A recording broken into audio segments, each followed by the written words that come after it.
स्वागत है आपका एक और नई वीडियो के साथ। मैं हूं आपका होस्ट आदित्य और आप देख रहे हैं व्रत कथाएं। तो शुभारंभ करते हैं। मंदिर जाएं तो परिक्रमा और ये काम जरूर करें।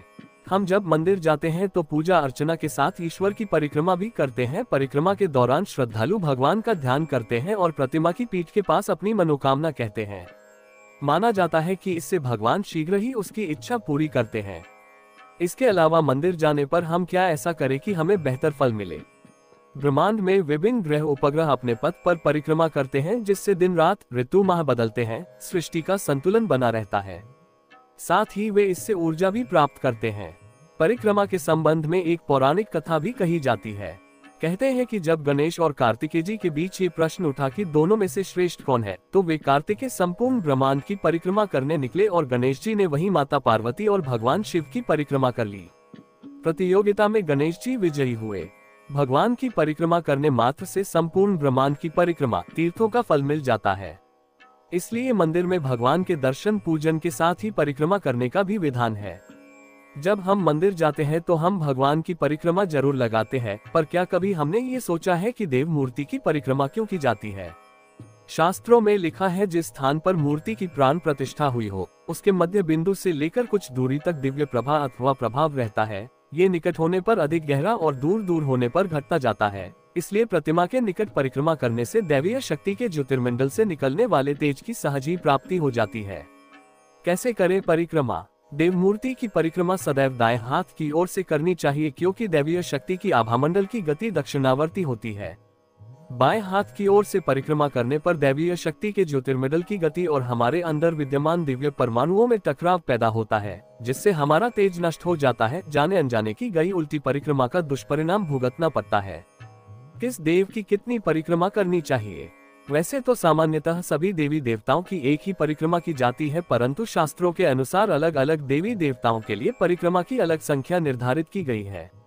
इस संबंध में धर्म शास्त्रों में कहा गया है कि भगवान की परिक्रमा करने से अक्षय पुण्य की प्राप्ति होती है और इससे हमारे पाप नष्ट होते हैं। सभी देवताओं की परिक्रमा के संबंध में अलग अलग नियम बताए गए हैं। महिलाओं द्वारा वटवृक्ष की परिक्रमा करना सौभाग्य का सूचक है। शिव जी की आदि परिक्रमा की जाती है। शिव जी की परिक्रमा करने से बुरे ख्यालात और अनर्गल स्वप्नों का खात्मा होता है। भगवान शिव की परिक्रमा करते समय अभिषेक की धार को न लांघें। देवी माँ की एक परिक्रमा की जानी चाहिए। श्री गणेश जी और हनुमान जी की 3 परिक्रमा करने का विधान है। गणेश जी की परिक्रमा करने से अपनी सोची हुई कई अतिरिक्त कामनाओं की तृप्ति होती है। गणेश जी के विराट स्वरूप व मंत्र का विधिवत ध्यान करने पर कार्य सिद्ध होने लगते हैं। भगवान विष्णु जी एवं उनके सभी अवतारों की 4 परिक्रमा करनी चाहिए। विष्णु जी की परिक्रमा करने से हृदय परिपुष्ट और संकल्प ऊर्जावान बनकर सकारात्मक सोच की वृद्धि करते हैं। सूर्य मंदिर की 7 परिक्रमा करने से मन पवित्र और आनंद से भर उठता है तथा बुरे और कड़वे विचारों का विनाश होकर श्रेष्ठ विचार पोषित होते हैं। परिक्रमा के संबंध में नियम। परिक्रमा शुरू करने के पश्चात बीच में रुकना नहीं चाहिए।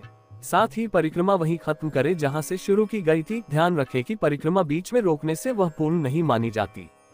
परिक्रमा के दौरान किसी से बातचीत कतई न करें। जिस देवता की परिक्रमा कर रहे हैं उनका ही ध्यान करें। परिक्रमा के दौरान अपने इष्ट देव के मंत्र का जाप करने से उसका शुभ फल मिलता है। हर परिक्रमा के बाद देव प्रतिमा को प्रणाम करें। परिक्रमा के बाद भगवान को पीठ नहीं दिखानी चाहिए। उल्टी अर्थात बाएं हाथ की तरफ परिक्रमा नहीं करनी चाहिए। इस प्रकार देवी देवताओं की परिक्रमा विधिवत करने से जीवन में हो रही उथल पुथल व समस्याओं का समाधान सहज ही हो जाता है। इस प्रकार सही परिक्रमा करने से पूर्ण लाभ की प्राप्ति होती है। इसके अलावा मंदिर में जाएं तो ये काम जरूर करें। अगर आप मंदिर जाते हैं तो वहां मूर्ति के सामने जरूर बैठना चाहिए। यह अपने मन को शांत और वश में करने का भी एक तरीका है।